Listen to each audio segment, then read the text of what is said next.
झूठ बोल रहे हैं, आप मेहमान भी नहीं है। बोले क्यों? बोले इस संसार में दो ही मेहमान हैं। बोले कौन से? बोले एक तो धन, धन मेहमान है, कभी आता है कभी चला जाता है, कभी आता है चला जाता है, किसी एक के पास टिकता नहीं। और दूसरा यौवन, यौवन भी टिकता नहीं, मेहमान की तरह आता है। अब तो कालिदास जी को बड़ा क्रोध आया। अब तक जितने भी तर्क हुए सब में कालिदास जी पराजित हो गए।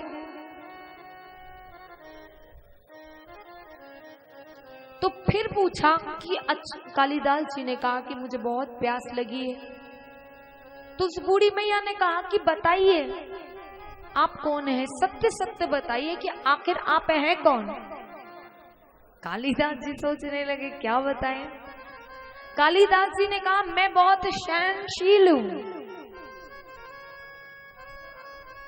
बुढ़िया ने कहा वो भी झूठ बोल रहे हैं आप सहनशील भी नहीं है। तो क्या कहा कि कैसे मैं सहनशील नहीं हूं? कहा इस संसार में दो ही सहनशील है। बोले कौन? बोले एक धरती, इस धरती पर रहकर लोग कितना ही पाप करें, कितना भी अनाचार करे, मलमूत्र का त्याग करे, फिर भी पृथ्वी कुछ नहीं कहती, ये धरती कुछ नहीं कहती माँ। और दूसरा पेड़, पेड़ पर कितने भी पत्थर मारो, कितने भी डिल्ले मारो, लेकिन पेड़ फल देना नहीं छोड़ता, फूल देना कभी नहीं छोड़ता। इसलिए पेड़ और धरती सहनशील है। तुलसीदास तो कालिदास जी से बोला कि अब भी वक्त है, सच बता दो आप कौन हैं। अगर आप बता देंगे तो हम आपको पानी पिला देंगे। तो कालिदास जी ने कहा कि मैं बहुत हठी हूं। तो बुढ़िया ने कहा ये भी झूठ बोल रहे हैं आप हठी भी नहीं है। बोले वो कैसे? बोले संसार में दो ही हठी है। बोले कौन? बोला एक तो केश, कितना भी कटवा दो फिर भी आ जाते हैं 2-4 दिन में। और दूसरा नख, नाखून, काटते जाओ तही जिंदगी, फिर भी आते जाते हैं। तो ये नख और केश बड़े हठी हैं। तो कालिदास जी से कहा कि अभी भी कुछ नहीं बिगड़ा है, बता दीजिए आप कौन हैं। तो कालिदास जी ने कहा कि मैं सबसे बड़ा मूर्ख हूं। तो कहा ये भी झूठ बोल रहे हैं, आप मूर्ख भी नहीं हैं। अब कालिदास जी को बहुत बड़ा क्रोध आ गया। इतने बड़े विद्वान जिन्हें कोई नहीं हरा सका, और एक बुढ़िया कह रही ये भी झूठ बोल रहे हैं। बोले आप मूर्ख भी नहीं हैं। बोले क्यों? बोले इस संसार में दो ही मूर्ख है। बोले कौन? बोला एक तो वो जो इस संसार में राजा बनकर रहता है और सोचता है मैं इस संसार को चलाने वाला हूं, और अपने को ही सब कुछ मान बैठता है, जबकि संसार को चलाने वाला परमात्मा है। लेकिन राजा तहे जिंदगी यही सोचता रहता है कि मैं सबसे बड़ा हूं, तो उससे बड़ा मूर्ख कोई नहीं है। और दूसरा उसका सलाहकार, जो ये जानता है कि राजा गलत बोल रहा है, लेकिन फिर भी उसकी शह पाने के लिए, उसके सामने उससे कुछ लेने के लिए उसकी हाँ में हाँ मिलाता है। हाँ राजा जी आप जो कह रहे वो सही कह रहे। तो संसार में केवल दो ही मूर्ख हैं। इसलिए आप बताइए कि आप कौन हैं। कालिदास जी प्यास से इतने व्याकुल हो रहे थे, अब तो तन में सुध नहीं रही, और सुध जब नहीं रही तो रोने लगे, और रोते रोते बुढ़िया के चरणों में गिर गए। कहा मुझे नहीं पता है कि मैं कौन हूँ, हे माँ आप जो भी है, मुझे प्यास लगी है, मुझे पानी पिला दीजिए। ना तो मैं ज्ञानी हूँ ना मैं मूर्ख हूँ, मुझे खुद ही नहीं पता है कि मैं हूँ कौन। और जैसे ही और जैसे ही चरणों में गिरे साक्षात सरस्वती मैया प्रकट हो गई। वो बुढ़िया और कोई नहीं थी, साक्षात जगदम्बा सरस्वती थी। और जैसे ही चरणों में गिरे माँ ने समझाया कि शिक्षा से ज्ञान आता है, कृपा से ज्ञान आता है, लेकिन तुम शिक्षा प्राप्त करने के बाद, ज्ञान आने के बाद अहंकारी हो गए और अहंकार के बल से शिक्षा में जीतना चाहते थे, अहंकार के बल से शास्त्रार्थ करने के लिए जा रहे थे। इसलिए तुम्हारे अहंकार को तोड़ने के लिए आज मुझे बुढ़िया का रूप लेकर आना पड़ा, मुझे बुढ़िया का रूप लेकर। इसलिए कालिदास जी के चक्षु खोलने के लिए सरस्वती जी को आना पड़ा। कालिदास जी ने गलती मान ली, और सच कहें जो गलती तो सबसे होती है, कोई बड़ी बात नहीं, इंसान तो गलती का पुतला है, अक्सर हो ही जाती है, हर दिन होती है, हर घड़ी होती है। परंतु श्रेष्ठ कौन है? जो उस अपराध को स्वीकार कर ले, उस गलती को स्वीकार कर ले, हाँ मुझसे गलती हुई। परंतु संसार में कुछ दुष्ट ऐसे होते हैं कि गलती करने के बावजूद भी उसे स्वीकार नहीं करते। किसी के मुख से निवाला छीन लेंगे, बाद में उसको बताएंगे भैया ये तुमने गलत किया, तो यूं कहेगा मैंने क्या गलत किया, मैंने कोई गलत नहीं किया। दुर्योधन को बहुत समझाया, तूने बहुत कुछ कर लिया पांडवों के साथ, चल अपराध हो गया, गलती हो गई, अब भी मान ले, जो हुआ हो जान दे। कम से कम तेरे राज्य में से कुछ नहीं देना चाहता, कम से कम 5 गांव ही दे दे।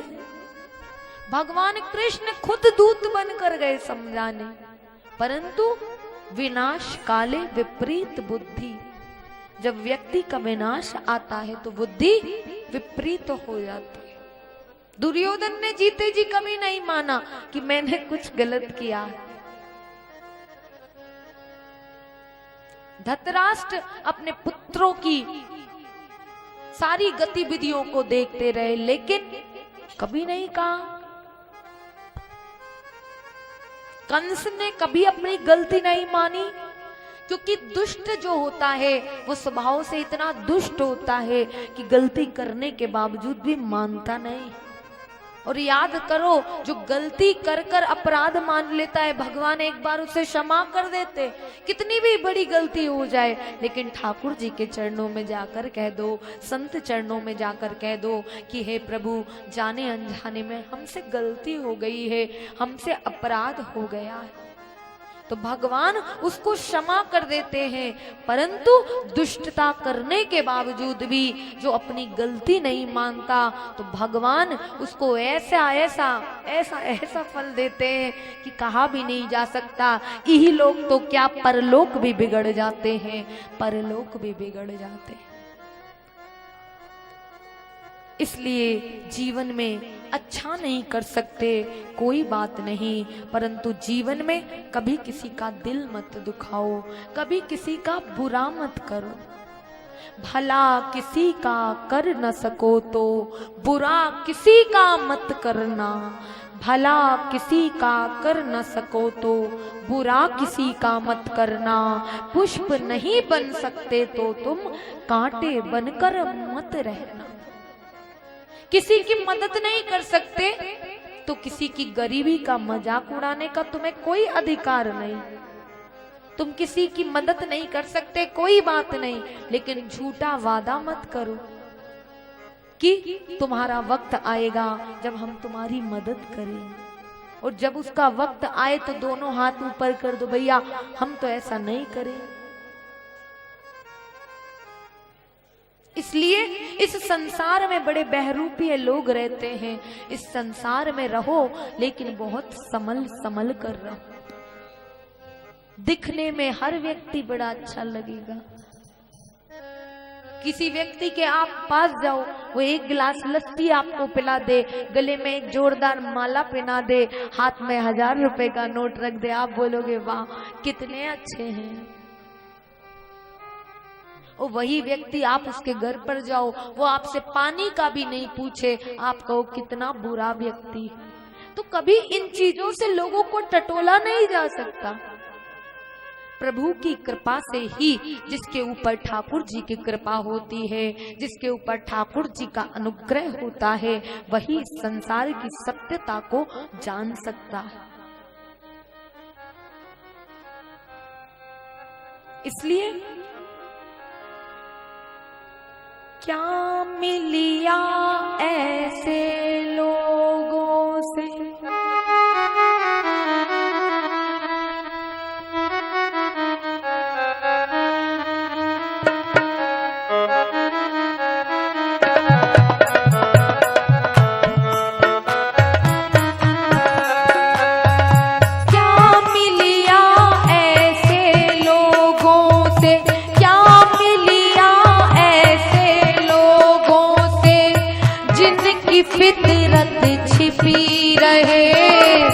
नकली चेहरा सामने आए, असली सूरत छिपी रहे।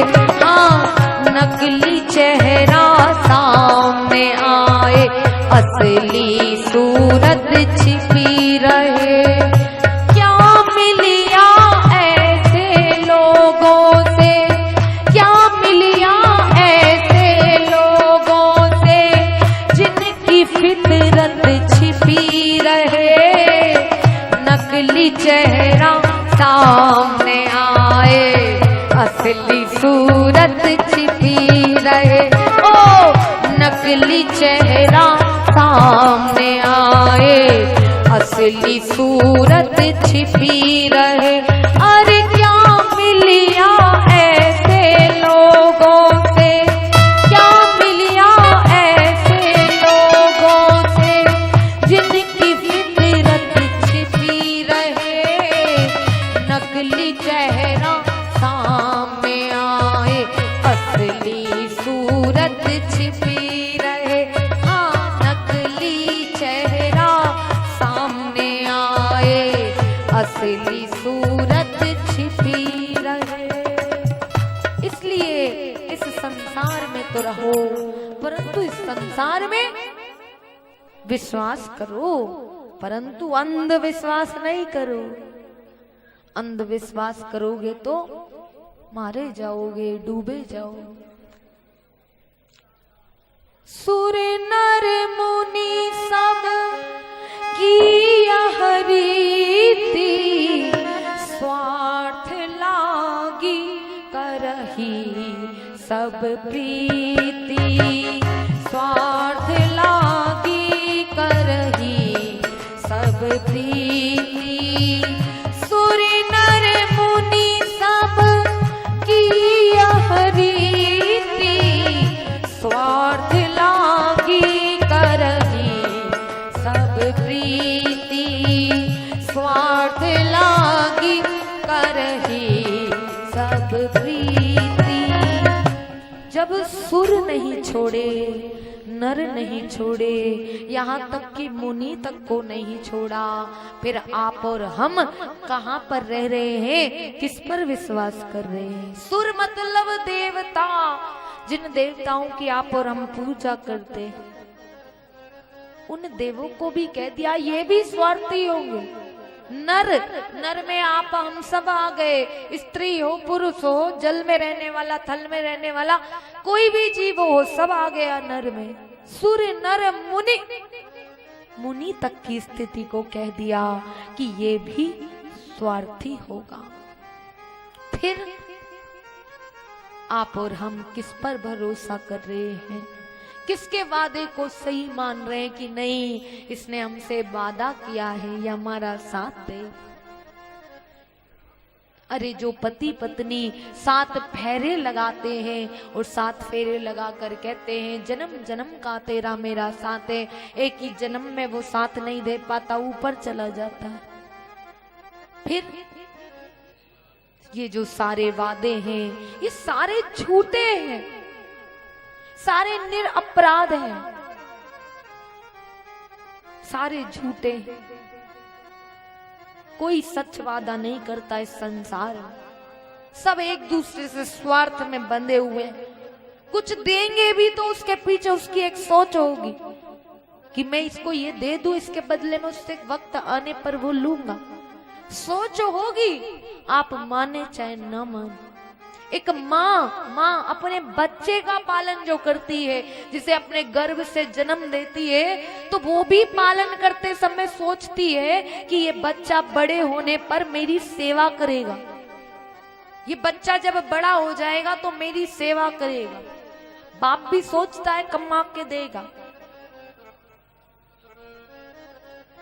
इससे ज्यादा स्पष्ट आपको क्या समझाऊं?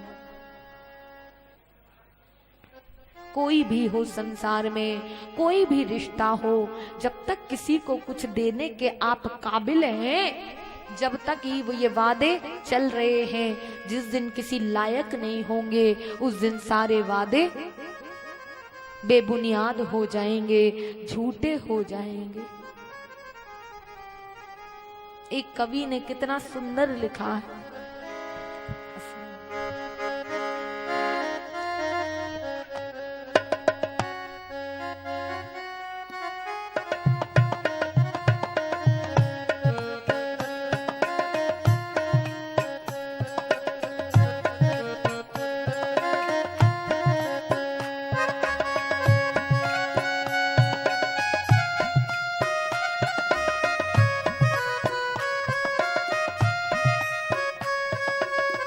कसमें वादे प्यार वफा सब बातें हैं बातों का क्या। कसमें वादे प्यार वफा सब बातें हैं बातों का क्या। कोई किसी का नहीं है जग में, कोई किसी का नहीं है जग में, छूटे ये नातों का क्या। कसमें वादे प्यार वफा सब बातें हैं बातों का क्या। अपनी बुद्धि को यदि परमात्मा में रमाओगे, अपनी बुद्धि में अगर परमात्मा को बिठाओगे, तो हर गीत भगवान का भजन बन जाएगा, हर शब्द परमात्मा का नाम बन जाएगा, हर शब्द से परमात्मा की भक्ति की गंध आने लगेगी।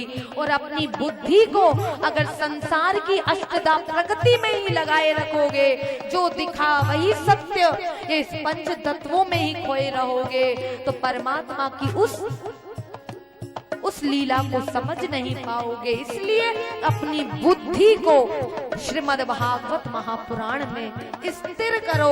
हम कहाँ बैठे हैं? प्रभु के दरबार में बैठे हैं, और प्रभु के दरबार में बोला गया हर शब्द प्रभु का नाम है, प्रभु की महिमा है। इसलिए कसमें वादे प्यार वफा सब बातें हैं बातों का क्या हो। कसमें वादे प्यार वफा सब बातें हैं बातों का क्या। कोई किसी का नहीं है जग में, कोई किसी का नहीं ये जग में, छूटे ये नातों का क्या। कसमें वादे प्यार वफा सब बातें हैं बातों का क्या। एक माँ जब अपने गर्भ से अपने बालक को जन्म देती है, 9 महीने तक उसे पालती है, पोसती है, पढ़ा लिखा कर बड़ा करती है। और यही माँ जब लाचार हो जाती है, जब हाथ पैर चलते नहीं है, तो वही बालक उसकी सेवा करने से मना कर देता। अरे डोकरी, कितनी सेवा करवाएगी, मर क्यों नहीं जाती। माँ कहती है मैंने तुझे पाल पोस कर क्या इसी दिन के लिए बड़ा किया था। लेकिन वही बच्चा कहता है अरे तूने मुझे पाल पोस कर बड़ा कर दिया तो कौन सा एहसान कर दिया, तुझे पढ़ाया लिखाया ठीक है, लेकिन अगर मेरे पास दिमाग ही नहीं होता तो मैं पढ़ता लिखता कैसे। इसलिए कसमें वादे प्यार वफा सब बातें हैं, बातों का क्या। कसमें वादे प्यार वफा सब बातें हैं, बातों का क्या। कोई किसी का नहीं है जग में, कोई किसी का नहीं है जग में, छूटे ये नातों का क्या। कसमें वादे प्यार वफा सब बातें हैं, बातों का क्या। एक भाई, दोनों भाई एक ही परिवार में एक ही खून से जन्मे हैं, परंतु जब पिता मर जाता है तो उसी जायदाद को अर्थी को ले जाते देर भी नहीं लगती, चिता की राख ठंडी भी नहीं होती कि दोनों भाई कचहरी में जाकर हिसाब किताब जायदाद के लिए लड़ाई करने लगते हैं। एक भाई दूसरे भाई की जायदाद लेने के लिए उसे जहर पिला देता है, उसे फंसा देता है प्रपंच में। लेकिन वो ये नहीं जानता कि झूठे कलंक में उसे फंसा दिया है, तो उसको झूठी कालिक पोत दी है। जो अपराध उसने नहीं भी किया, उस अपराध का भी कलंक उस पर थोप कर उसे जेल में बंद करवा देता है, उसे मारता है, पीटता है। परंतु जिस दिन परमात्मा का हंटर चलता है, जिस दिन परमात्मा की मार चलती है, तो ऐसी मार लगती है, ऐसी मार लगती है कि परमात्मा के सामने त्राही त्राही जीव करता है। परंतु परमात्मा कहता है, तूने उस समय गलती करी थी, अपनी गलती को तूने स्वीकारा या नहीं? नहीं स्वीकारा तो आज इसको भोग, क्योंकि कर्म व्यक्ति जो भी करता है उसका भोग उसे भोगना अवश्य पड़ता है। एक भाई दूसरे भाई से नाता जोड़ता है, वादा करता है, लेकिन जायदाद के सामने वही वादे झूठे हो जाते हैं। इसलिए कसमें वादे प्यार वफा सब बातें हैं, बातों का क्या। कसमें वादे प्यार वफा सब बातें हैं, बातों का क्या।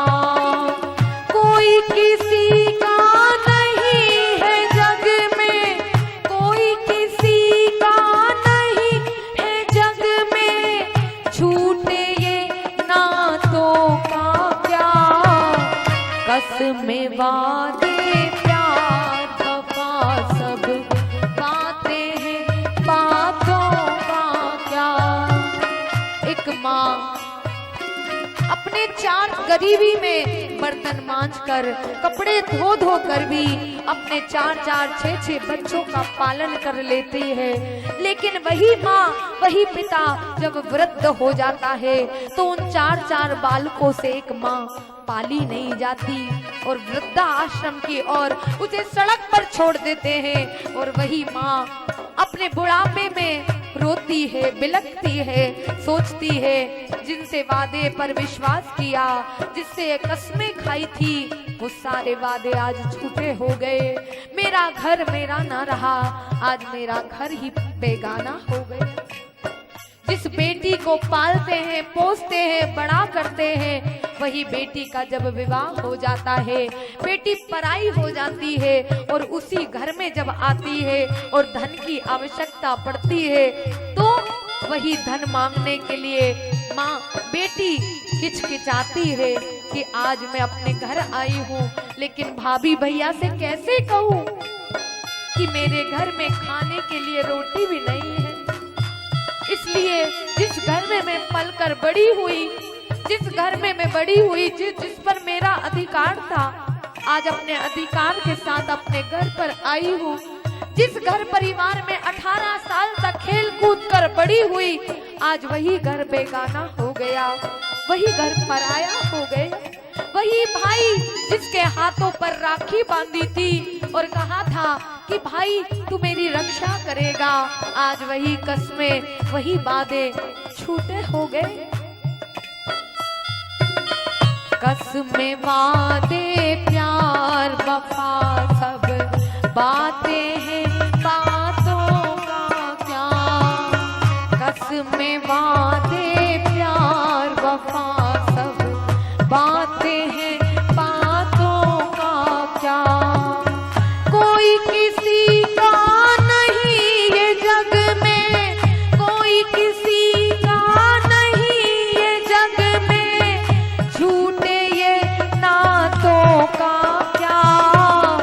आपस में वादे प्यार वफा सब बातें हैं, बातों का क्या।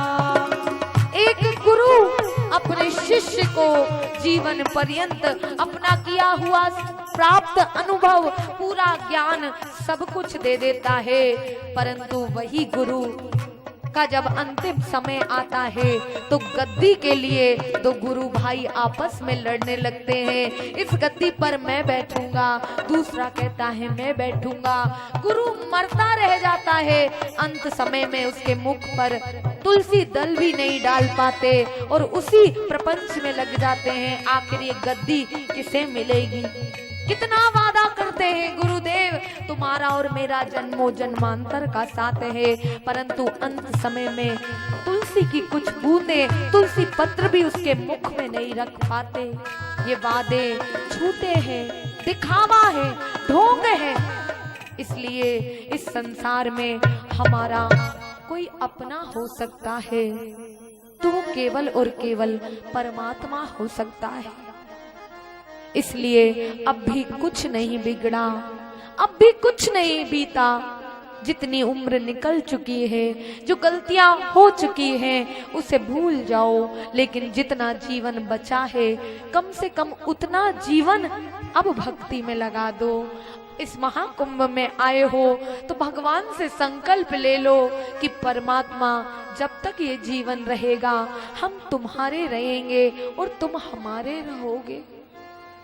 हमारा संबंध केवल तुम्हारे साथ है। तुम्हारा द्वार ही एक ऐसा द्वार है जिस द्वार पर मैं आऊंगा तो कभी ठुकराया नहीं जाऊंगा।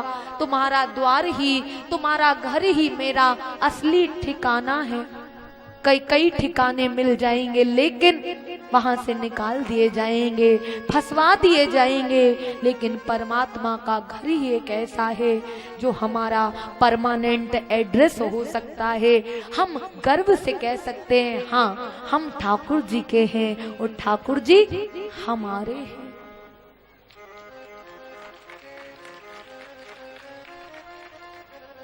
इसलिए जीवन में हमारा संबंध किसी से यदि हो सकता है तो वो केवल कृष्ण से हो सकता है, केवल परमात्मा से हो सकता है।